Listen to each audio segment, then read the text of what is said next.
नमस्कार, आप सभी का स्वागत करते हैं आज के अपने क्लास में। फंडामेंटल मैथमेटिक्स के अंतर्गत हम टॉपिक भिन्न को समझ रहे हैं, फ्रैक्शन को पढ़ रहे हैं। और फ्रैक्शन के अंतर्गत आज हम कंपैरिजन ऑफ फ्रैक्शंस अर्थात भिन्नों का तुलना। अब ये जानेंगे कि कौन भिन्न बड़ा है, कौन छोटा है। अगर दो भिन्न है, तीन भिन्न दिए हुए हैं, फ्रैक्शंस दिए हुए हैं, तो उसमें कौन बड़े हैं, कौन छोटा है, उसे कैसे पहचानेंगे, इसको हम समझ रहे हैं। तो आइए समझते हैं टॉपिक कंपैरिजन ऑफ फ्रैक्शंस। तो इसमें पहला एग्जांपल लीजिए 1/5 एंड 2/5। अब दो भिन्न हमने लिखा 1/5 और 2/5। अब इस भिन्न में कौन बड़ा है, इसे पहचानना अगर हो तो आप यहाँ देख सकते हैं कि दोनों डिनोमिनेटर समान है, अर्थात ये लाइक फ्रैक्शन है। लाइक फ्रैक्शन में यदि हमें भिन्न को छोटा या बड़ा कौन है पहचानना हो तो डिनोमिनेटर समान होंगे, और डिनोमिनेटर समान होने पर जिसका अंश बड़ा होगा, न्यूमरेटर ज़्यादा होगा वो बड़ा होगा, और जिसका न्यूमरेटर कम होगा वो कम होगा। तो आप कह सकते हैं कि ये, क्षमा कीजिएगा, इसमें 2/5 ज़्यादा है 1/5 से। फिर अगर हम 3/5 लिखते हैं तो 3/5 जैसे जैसे न्यूमरेटर की वैल्यू बढ़ेगी वैसे वैसे वो बढ़ता चला जाएगा।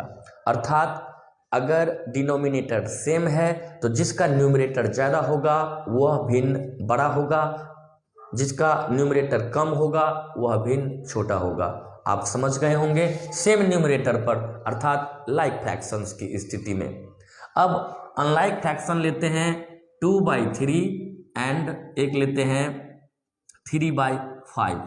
अब एक 2/3 है, एक 3/5 है। इसमें डिनोमिनेटर समान नहीं है, अर्थात हर एक समान नहीं है, ये अनलाइक फ्रैक्शंस है। तो अनलाइक फ्रैक्शन में कौन बड़ा होगा, कौन छोटा होगा, ये जानने के लिए हमें सबसे पहले जो दिए हुए डिनोमिनेटर्स है उनका एलसीएम निकालना होगा। तो 3 और 5 दोनों ही प्राइम नंबर्स है, अर्थात इन दोनों का मल्टीप्लाई हो जाएगा। 3×5 = 15, एलसीएम जो इसका होगा वो 15 होगा, आप सभी जानते हैं। तो अब एलसीएम हमें 15 जो मिला, अब हम कोशिश करेंगे कि दोनों डिनोमिनेटर्स को इक्वल कर दें, अर्थात लाइक फ्रैक्शन बना लें। डिनोमिनेटर्स को इक्वल कर देंगे तो लाइक फ्रैक्शन बन जाएगा।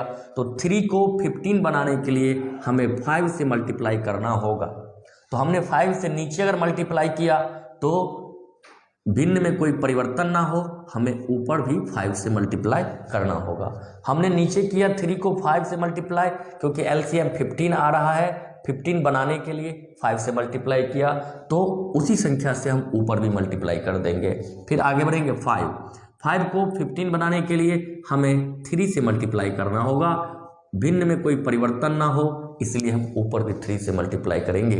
अब इन दोनों भिन्न को लिखेंगे तो देखिए 2×5 = 10/15, 3×5 = 15, और फिर 3×3 = 9/5×3 = 15।